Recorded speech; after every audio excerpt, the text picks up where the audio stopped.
Hello साथियों, नमस्कार। स्वागत है आप सभी का आपके अपने यूट्यूब चैनल स्टडीज ऑन 2.0 में। साथियों, Indian army Agniveer GD tradesman exam 2025 के लिए आज से हम क्लासेस स्टार्ट कर रहे हैं। अगर आप इंडियन आर्मी 2025 एग्ज़ाम की तैयारी कर रहे हैं तो आज से ही हमारे साथ जुड़ जाना, चैनल को सब्सक्राइब कर देना, नोटिफिकेशन को भी ऑन कर देना। तो मॉडल पेपर नंबर ये पहला रहने वाला है। इसमें हम सॉल्व करने वाले हैं कि जीके क्या सॉल्व करेंगे। एक तो जीके का सॉल्व करेंगे सेक्शन, और दूसरा हम सॉल्व करेंगे जीएस, यानी कि जीके एंड जीएस। आपके 15 क्वेश्चंस आते हैं जीके के और 15 ही आते हैं आपके जीएस के, यानी कि टोटल आपके ये होते हैं 30 और 30 60 अंकों की ये आती हैं आपके जीके एंड जीएस, जो आपको बहुत ही ज़्यादा बेनिफिट देती हैं। तो चलिए, पहला प्रश्न है सामान्य ज्ञान का क्वेश्चन ये कि किसी भी देश की दुनिया की पहली महिला प्रधानमंत्री का नाम बताना है। वो किसी भी देश की हो सकती है, पहली महिला किसी भी देश की हो सकती है, ठीक है। तो पहली महिला प्रधानमंत्री बताना है तो कौन सी थी। तो यहाँ पे हम सीधा राइट आंसर करते हैं। तो श्रीमती श्रीमऊ भंडार के नायती थी, और वो ये कहाँ की थी, किस देश की थी, ये श्रीलंका की थी। कहाँ की थी, श्रीलंका की। ऑप्शन आपका बी सही हो जाएगा। अगला सवाल है कि विश्व का पहला देश जहाँ पर औद्योगिक क्रांति शुरू हुई थी। तो विश्व का पहला देश जहाँ पे औद्योगिक क्रांति की शुरुआत हुई थी, तो फ्रांस में हुई थी, अमेरिका में हुई थी, ब्रिटेन में या फिर जर्मनी में होती। तो राइट आंसर की बात करें तो यहाँ पे विश्व का पहला देश जहाँ पर औद्योगिक क्रांति की जो शुरुआत हुई थी, तो वो हुई थी ब्रिटेन से हुई थी। कहाँ से हुई थी, ब्रिटेन से। सी आंसर बताने वाले बिल्कुल सभी साथी करेक्ट हो जाएगा। गवर्नर बनने के लिए न्यूनतम आयु कितनी होती है, यानी कि राज्यपाल बनने के लिए जो कम से कम आयु होनी चाहिए, तो वो कितनी होनी चाहिए। तो 25 वर्ष होनी चाहिए, 38 वर्ष होनी, 35 वर्ष या फिर 30 वर्ष। देखिए, राज्यपाल बनने के लिए 35 वर्ष होना अनिवार्य है। राज्यपाल और राष्ट्रपति के लिए 35 वर्ष जो उम्र है वो होना अनिवार्य है। और मुख्यमंत्री और प्रधानमंत्री के लिए 25 वर्ष होना अनिवार्य है, ठीक है। आंसर यहाँ पे सही आंसर हो जाएगा आपका सी, उत्तर सटीक हो जाएगा। अगला है कि जय जवान जय किसान का नारा ये लाल बहादुर किसने दिया था। लाल बहादुर शास्त्री, पंडित जवाहरलाल नेहरू, अटल बिहारी वाजपेयी, महात्मा गांधी जी ने। जय जवान जय किसान का नारा किसने दिया था। तो ये दिया था लाल बहादुर शास्त्री ने दिया था। ऑप्शन ए बताने वाले सभी साथ यहाँ पे करेक्ट आंसर हो जाएगा। अगला क्वेश्चन है कि कौन सा शहर वास्तुकार एडविन लुटियन के द्वारा डिजाइन किया गया था। कौन सा शहर है वास्तुकार एडविन लुटियन के द्वारा डिजाइन किया गया था। नई दिल्ली, मद्रास, कलकत्ता या फिर बम्बई। तो राइट आंसर की बात करें तो यहाँ पे आपका हो जाएगा नई दिल्ली, बिल्कुल आपका सही है एंड सटीक आंसर हो जाएगा। अगला प्रश्न है कि फ्लाई शटल किसके इस्तेमाल करते हैं। देखिए, फ्लाई शटल हैं वो किसके लिए इस्तेमाल करते हैं, तो बुनने के लिए, साफ करने के लिए, सुखाने के लिए या फिर बुआई करने के लिए। तो फ्लाई शटल का जो उपयोग करते हैं हम, फ्लाई शटल का उपयोग किसके लिए करते हैं, तो ये बुनने के लिए करते हैं। ऑप्शन आपका ए बिल्कुल करेक्ट आंसर हो जाएगा। प्राचीन भारत में मगध राज्य की राजधानी कौन सी थी। पाटलिपुत्र, राजगृह, वाराणसी या फिर वैशाली। देखिए, प्राचीन भारत में मगध राज्य की राजधानी बताना है तो मगध राज्य की राजधानी थी राजगृह थी। क्या थी, राजगृह। बी आंसर बताने वाले सभी साथ यहाँ पे करेक्ट आंसर हो जाएगा। कौन राज्य समुद्री सीमा में नहीं है। कौन राज्य है वो समुद्री सीमा में नहीं है। तमिलनाडु है, उड़ीसा है, हरियाणा, आंध्र प्रदेश। कौन सा राज्य समुद्री सीमा में नहीं है। तो राइट आंसर की बात करें तो यहाँ पे हरियाणा है, जो समुद्री सीमा नहीं लगती है, बाकी सभी की है वो समुद्री सीमा लगती है। सवाल अगला है साथियों, भारत का प्रथम माइक्रो जंगल किस राज्य में है। भारत का प्रथम माइक्रो जंगल किस राज्य में, हिमाचल प्रदेश में, उड़ीसा में, पंजाब, छत्तीसगढ़ में। भारत का प्रथम जो माइक्रो जंगल किस राज्य में, बहुत ही इंपॉर्टेंट सवाल है। तो भारत का प्रथम माइक्रो जंगल है छत्तीसगढ़ में। डी आंसर बताने वाले सभी साथ यहाँ पे राइट आंसर हो जाएगा। अगला सवाल है कि विश्व में सबसे जो ज्यादा कोयला उत्पादन करने वाला देश कौन सा है। तो चीन है, अमेरिका है, भारत है, रूस है। विश्व में सबसे ज्यादा कोयला उत्पादन करने वाला देश, तो कोयला उत्पादन करने वाला देश है वो आपका चीन है। कौन सा है, चीन है, बिल्कुल आपका ऑप्शन ए बताने वाले सभी साथ यहाँ पे सही आंसर हो जाएगा। चैनल को सब्सक्राइब करके नोटिफिकेशन प्रेस पे ऑल पे क्लिक कर देना है। हल्दी घाटी का युद्ध किसके बीच में हुआ था। अकबर और महाराणा प्रताप के बीच में, बाबर और इब्राहिम लोदी के बीच में, बाबर और राणा सांगा के बीच में, अकबर और हेमू के बीच में।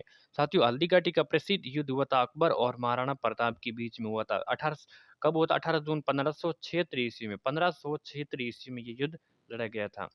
अगला सवाल है कि बाल दिवस कब मनाया जाता है। सभी को पता है कि बाल दिवस जो मनाया जाता है, तो बाल दिवस मनाया जाता है, बताइए कब मनाया जाता है बाल दिवस।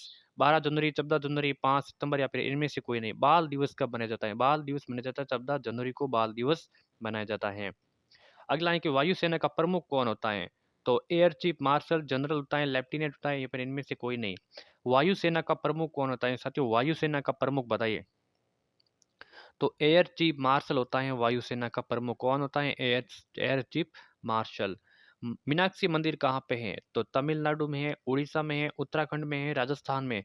मीनाक्षी मंदिर बताइए कहाँ पे है? मीनाक्षी मंदिर है तमिलनाडु में। कहाँ पे है मीनाक्षी मंदिर? तमिलनाडु में। कहाँ पे? तमिलनाडु में मदुरै में। मदुरै, ठीक है। सवाल अगला है कि विश्व की सबसे बड़ी नदी कौन सी है? गंगा है, नील है, अमेजन है, ब्रह्मपुत्र है। विश्व की सबसे बड़ी जो नील सबसे बड़ी नदी कौन सी है? तो नील नदी है। विश्व की सबसे बड़ी नदी है नील नदी। बहुत अच्छा क्वेश्चन है, बी उत्तर सही हो जाएगा। अब आपका जो सेक्शन रहने वाला है सामान्य यानी कि साइंस के 15 क्वेश्चंस इंपॉर्टेंट रहने वाले हैं। मशरूम निम्न में से क्या है? तो कवक है, जंतु है, पादप है या फिर इनमें से कोई नहीं। मशरूम निम्न में से क्या है बताइए। तो मशरूम है वो कवक है। क्या है? कवक है। ऑप्शन यहाँ पे ए बताने वाले सभी साथी राइट उत्तर हो जाएगा। मशरूम कवक है। मधुमक्खियों की पालन को कहा जाता है तो एपीकल्चर कहते हैं, सेरीकल्चर कहते हैं, बैरोमीटर कहते हैं, रजत क्रांति कहते हैं। मधुमक्खियों के पालन को साथियों कहा जाता है तो एपीकल्चर कहते हैं। क्या कहते हैं? एपीकल्चर कहते हैं। ठीक है। अगला क्वेश्चन है कि मायोपिया यानी कि निकट दृष्टि दोष में प्रयुक्त जो लेंस उपयोग किए जाते हैं तो उत्तल लेंस, अवतल लेंस, बेलनाकार लेंस या फिर इनमें से कोई नहीं। मायोपिया निकट दृष्टि दोष के लिए साथियों निकट दृष्टि दोष के लिए यूज करते हैं कौन सा? अवतल लेंस। और दूर दृष्टि के लिए उत्तल लेंस का यूज करते हैं। ऑप्शन यहाँ पे बी हो जाएगा सही उत्तर। समतल दर्पण में बना प्रतिबिंब होता है तो समतल दर्पण में बना प्रतिबिंब उल्टा होता है, असली आभासी होता है, तिरछा होता है, फिर इनमें से कोई नहीं होता है। तो ये होता है असली आभासी होता है। ऑप्शन बी यहाँ पे बिल्कुल आपका राइट आंसर हो जाएगा। सजीव और निर्जीव के बीच की योजक कड़ी क्या कहलाती है? अमीबा, वायरस, बैक्टीरिया, फिर इनमें से कोई नहीं। सजीव और निर्जीव के बीच में योजक कड़ी को कहते हैं वायरस। क्या बोलते हैं? वायरस। ऑप्शन बी राइट उत्तर। विद्युत घंटी किसके सिद्धांत पर काम करती है? तो धारा के चुंबकीय प्रभाव पर, धारा के रासायनिक प्रभाव पर, दोनों प्रभाव पर, सभी प्रभाव पर। विद्युत घंटी किसके सिद्धांत पर काम करती है? तो विद्युत घंटी प्रभाव का काम करती है तो ये धारा के चुंबकीय प्रभाव पर काम करती हैं। ऑप्शन ए बताने वाले सभी साथी राइट आंसर हो जाएगा। ज्वालामुखी में सबसे अधिक कौन सी गैस निकलती है? जल वाष्प, CO2, sulphur dioxide, hydrogen fluoride. ज्वालामुखी से सबसे जो अधिक गैस निकलती है तो कौन सी गैस निकलती है? 22 बहुत इंपॉर्टेंट क्वेश्चन है। तो सल्फर डाइऑक्साइड गैस निकलती है। याद रख लेना कि ज्वालामुखी से कौन सी गैस निकलती है? सल्फर डाइऑक्साइड गैस निकलती है। क्लियर है? चूना पत्थर का रासायनिक सूत्र बताना है। चूना पत्थर का रासायनिक सूत्र बताना है। तो CaCO3 कैल्शियम कार्बोनेट कहते हैं चूना पत्थर को। ठीक है। CaCO3 सी आंसर बिल्कुल आपका राइट आंसर हो जाएगा। अगला है कि सबसे हल्की धातु कौन सी है? हाइड्रोजन, लिथियम, एल्यूमिनियम, इनमें से कोई नहीं। सबसे हल्की धातु साथियों हल्की धातु की बात करें तो लिथियम। लिथियम सबसे हल्की धातु हो जाएगा। देखिए ठीक है धातु। वॉशिंग मशीन किस सिद्धांत पर कार्य करती है? अपकेंद्रण, अपवहन, विशरण या फिर इनमें से कोई नहीं। वॉशिंग मशीन किस सिद्धांत पर कार्य करती है? बहुत इंपॉर्टेंट सवाल है। तो वॉशिंग मशीन अपकेंद्रण सिद्धांत पर कार्य करती है। ऑप्शन ए राइट आंसर हो जाएगा। निम्न में से फोटोग्राफी में प्रयुक्त होती हैं तो silver bromide, sodium chloride, calcium nitrate या फिर इनमें से कोई। देखिए फोटोग्राफी में प्रयुक्त होती हैं तो सिल्वर ब्रोमाइड फोटोग्राफी में हम इसका उपयोग करते हैं। Silver bromide. Option A right answer. अगला है किसी व्यक्ति का संपूर्ण प्रतिबिंब देखने के लिए समतल दर्पण की न्यूनतम ऊंचाई कितनी होती है? किसी व्यक्ति का संपूर्ण प्रतिबिंब देखने के लिए समतल दर्पण की न्यूनतम जो ऊंचाई होती है तो वो होती है एक व्यक्ति की ऊंचाई का आधा। एक व्यक्ति की ऊंचाई का आधा। ऑप्शन बी बिल्कुल राइट आंसर हो जाएगा। अगला क्वेश्चन है कि ट्यूबलाइट में किस गैस का प्रयोग होता है? तो ट्यूबलाइट में किस गैस का? Oxygen, hydrogen, nitrogen, argon. Tubelight में बताइए साथियों ट्यूबलाइट में होता है ऑर्गन। किसका होता है? Organ. D answer right answer हो जाएगा। अगला सवाल है कि घेंगा रोग किसकी कमी से होता है? आयोडीन, इंसुलिन, लोहा या फिर इनमें से कोई नहीं। घेंगा रोग किसकी कमी से होता है? तो घेंगा रोग होता है आयोडीन की कमी से रोग होता है। किसकी कमी से? आयोडीन की कमी से घेंग रोग होता है, ठीक है? अगला सवाल है, आज का अंतिम सवाल है कि सीसा का संकेत क्या है? सीसे के संकेत बताइए, AG, AU, PB या फिर एपी। सीसा का संकेत होता है पीबी। क्या होता है? PB. Option C right answer हो जाएगा, ठीक है?